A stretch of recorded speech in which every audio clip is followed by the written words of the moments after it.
and everybody's lost. So you have to keep the problems simple. I try to present problems that somebody in 4th or 5th grade would follow.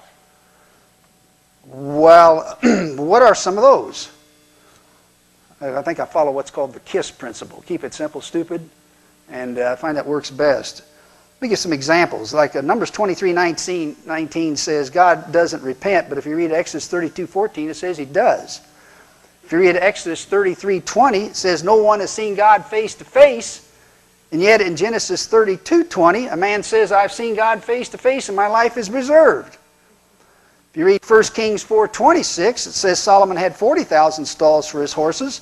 In 2 Chronicles, it says it was, this is 2 Chronicles 9:25, it says it was 4,000. In one instance, you have two contradictions in one verse. 2 Samuel 10:18 says David slew the men of 700 chariots. He's talking about horsemen. 700 chariots and 4,000 horsemen. Whereas in 1 Chronicles 19:18 it says it was 7,000 chariots, not 700, and 40,000 footmen, which is infantry as opposed to cavalry. Now I have scores of these. We could be here for a week reading all those off. Now, one of the things that the Christians have done to get out of these problems that I present is they have decided that one of the methods they could use is simply rewrite the text. In other words, if you can't solve it, just rewrite the Bible. And a classic example I always use is what's the 6th commandment say? 6th commandment. Oh, yeah, thou shalt not kill. Oh, The modern versions say thou shalt not murder. Now, why did they switch it from kill to murder? Well, if you believe in thou shalt not kill, how are you going to serve in the army? How are you going to be in the police force? How you can carry a gun around, for that matter? So they had so many people who were objecting and having problems with that verse that the modern versions, like the ASV, I'm sorry, not the ASV, that's one that stayed with King James, like the New International Version, which is a fundamentalist version, they changed that to thou shalt not murder. So what I'm saying is, if you go back to the King James, you get the correct translation, but with these modern versions that have come out within the last 100 years, and there are a lot of them, they're changing the script in a lot of these to extract and remove these problems. They just simply rewrite the text. But if you go to the King James and check out the ones I just read, you'll see they're direct contradictions, no question about it. One of the major topics in the Bible is the resurrection. The resurrection is so important, according to Paul. This is in 1 Corinthians 15:14. He says, without the resurrection, our faith is in vain. In other words, the resurrection is so important that if Jesus didn't rise from the dead, Christianity collapses as a religion. He's correct, it does. Because that's a fundamental tenet, one of the foundations. But let me read the problems with the resurrection. I have 4. Just like when he was on the cross, I had 5. With the resurrection, I have 4. First, we have this huge problem that Christians try to duck. Others rose before Jesus. Elijah raised a dead child. Samuel said to Saul, why hast thou disquieted me to bring me up? Elijah raised the dead son of a Shunammite.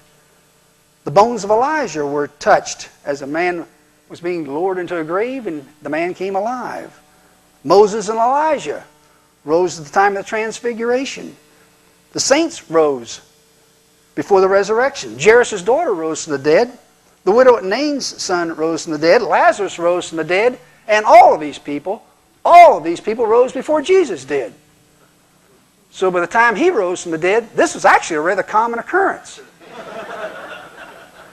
I would have thought it would have been met by a resounding yawn, followed by, so what else can you do?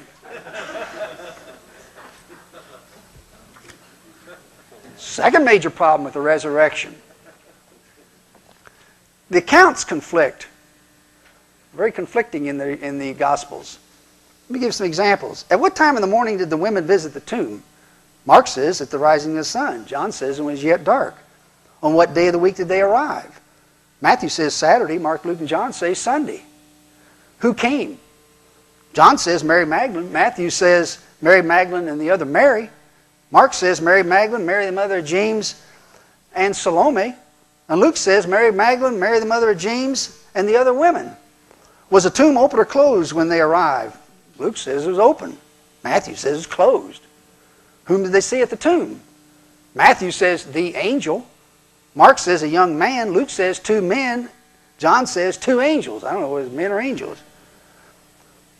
Were these men or angels? I say I don't know which they are. Were they inside or outside the tomb? Matthew says they were outside. Mark, Luke, and John say they were inside. Were they standing or sitting? Luke says they were standing. Matthew, Mark, and John say they were sitting. I've read about 80 of these, and I have 23. I could go on and on. I think you get the idea there. Third major problem of the resurrection. This is one that they try to duck. This is one I brought out when I was debating Peter Ruckman. He's a director of the Pensacola Bible Institute. I went on a radio show about 20 years ago, and I was supposed to talk about the Bible in general. And just before the show started, they said, "Oh, by the way, you're going to be debating Peter Ruckman." I said, "Oh, really?" They didn't tell me that at all. They just popped it up on me. I'd read a couple of his books, and I could have presented some of the points that I'd like to talk about with respect to his book. But, of course, I wasn't given an option because it was sprung on me. At any rate, I presented a problem he didn't like. He started getting very nasty on the radio, and I pretty well terminated our dialogue. And the problem I presented was this. He doesn't seem to realize that there's not going to be any resurrection of anybody. I'm not saying that. The Bible's saying it. Where does it say it?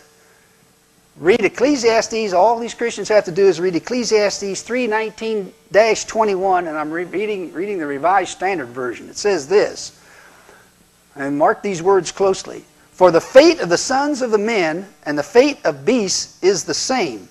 As one dies, so dies the other. No problem so far. They all have the same breath,